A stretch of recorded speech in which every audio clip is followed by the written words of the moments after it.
नमस्कार, सुबह की खबरों में स्वागत है आपका। वो खबरें जो आपको सुबह ही जान लेनी चाहिए, बताएंगे आपको सिर्फ यहाँ। कोरोना ने लगातार छठवें दिन मचाया हाहाकार, 3 लाख से ज्यादा केस। कोरोना पर सुप्रीम कोर्ट मांगेगा सरकार से 4 सवालों के जवाब। इस देश के पीएम को मास्क न पहनने पर 14,000 का जुर्माना। ऑस्ट्रेलिया के अखबार ने कोरोना की स्थिति पर केंद्र को घेरा, तो भारत ने क्यों कहा आधारहीन। और आलोचनाओं से घिरने के बाद अमेरिका ने बढ़ाया भारत की मदद के लिए हाथ।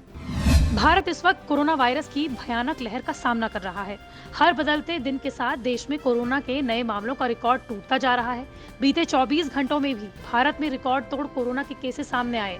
26 अप्रैल को भारत में 3,52,000 कोरोना के नए केसेस दर्ज किए गए, जो अब तक दुनिया में सबसे बड़ा आंकड़ा है। भारत में 24 घंटों में 3,52,000 से ज्यादा केसेस, एक दिन में 2,812 मौतें। एक्टिव केसेस की संख्या 28 लाख के पार पहुंच चुकी है और अब तक 1,95,000 से ज्यादा लोगों ने कोरोना की वजह से दम तोड़ दिया है। आपको बताते चले कि ये लगातार छठवां ऐसा दिन है जब भारत में कोरोना के मामले 3 लाख के पार पहुंच गए हो।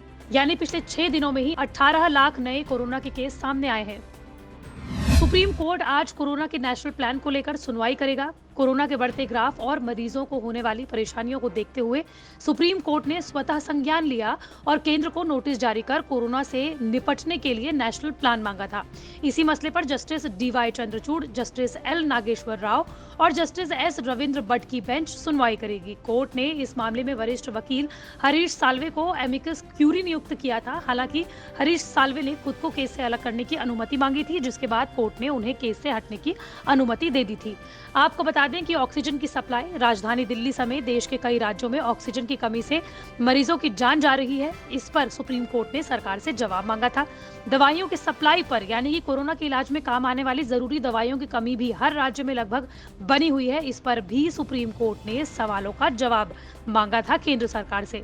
इसके अलावा वैक्सीन देने के तरीके पर भी सवाल उठाए थे और इस पर जवाब मांगा था। 1 मई से वैक्सीनेशन का तीसरा फेज शुरू हो रहा है, लेकिन वैक्सीन की किल्लत होने लगी है। ऐसे में सरकार 18 साल से ज्यादा उम्र के लोगों को किस तरीके से वैक्सीन उपलब्ध कराएगी, इस पर भी जवाब मांगा था। और सुप्रीम कोर्ट ने कहा कि लॉकडाउन का अधिकार राज्य सरकार के पास हो, कोर्ट के पास नहीं। लॉकडाउन लगाने के अधिकार पर भी सुप्रीम कोर्ट ने सरकार से जवाब मांगा था। कोरोना संक्रमण से बिगड़ते हालातों को देखते हुए सुप्रीम कोर्ट ने स्वतः संज्ञान लिया था। पूर्व chief justice S A Bobde की अध्यक्षता में बेंच की सुनवाई हुई थी और केंद्र को नोटिस जारी किया गया था। उस दिन सुप्रीम कोर्ट ने कहा था कि देश में इस वक्त नेशनल इमरजेंसी जैसे हालात पैदा हो गए हैं, क्योंकि अब chief justice S A Bobde 24 अप्रैल को रिटायर हो चुके हैं, इसलिए उनकी जगह जस्टिस डीवाई चंद्रचूड़ इस बेंच में शामिल हो गए हैं।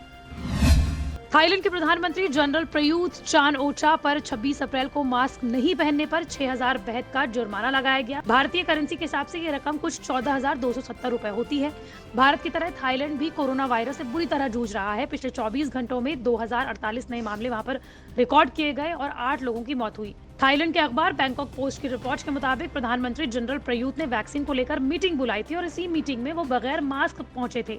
इसी वजह से उन पर फाइन लगाया गया। थाईलैंड में मास्क नहीं पहनने वालों से 20,000 बेहद तक का जुर्माना वसूला जाता है।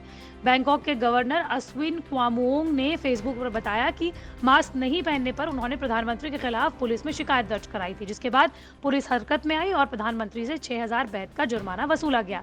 इसी बीच थाईलैंड ने भारत से आने वाले यात्रियों पर रोक लगा दी है। हालांकि भारत में थाईलैंड के यात्री होंगे तो वो अपने देश वापस लौट सकते हैं। थाईलैंड में अब तक कोरोना के 57,000 मामले सामने आ चुके हैं और 148 लोगों की मौत हो चुकी है।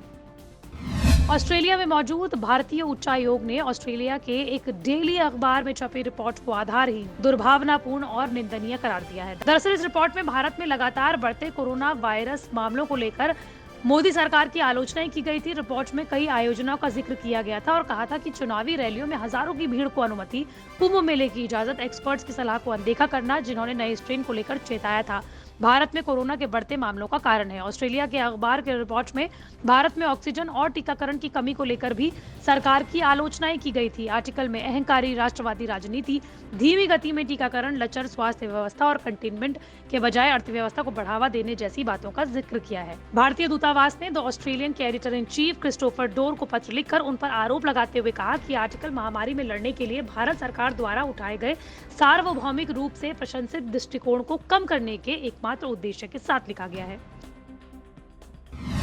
प्रधानमंत्री नरेंद्र मोदी और अमेरिकी राष्ट्रपति जो बाइडेन के बीच 26 अप्रैल को फोन पर बातचीत हुई, जिसके बारे में प्रधानमंत्री नरेंद्र मोदी ने बताया और उन्होंने ये भी बताया कि दोनों के बीच में जो बातचीत हुई है वो काफी फलदायी साबित हो सकती है। आपको बता दें कि कुछ समय से अमेरिका की आलोचनाएं भारत में हो रही थी, क्योंकि अमेरिका ने भारत को उसके सबसे कठिन समय में रॉ मटेरियल जो कि वैक्सीन बनाने के लिए प्रयोग किया जाता है उसे देने पर हामी नहीं भरी थी, जिसके बाद अमेरिका की चुप्पी को लेकर सवाल उठ रहे थे। लेकिन अब अमेरिका ने भारत को भरोसा दिलाया है कि इस संकट की घड़ी में अमेरिका भारत के साथ है। अमेरिकी राष्ट्रपति जो बाइडेन ने यह भी कहा कि अमेरिका वेंटिलेटर और दूसरे इक्विपमेंट भी भारत को रॉ मटेरियल्स के साथ देगा। साथ ही कोविशील्ड वैक्सीन के प्रोडक्शन के लिए कच्चे माल को भी जल्द से जल्द उपलब्ध कराया जाएगा। आपको बता दें कि कोरोना की लड़ाई में वैक्सीन को सबसे बड़ा हथियार माना जाता है, लेकिन अभी तक वैक्सीनेशन ड्राइव में अमेरिकी राष्ट्रपति ही रोड़ा बने हुए थे।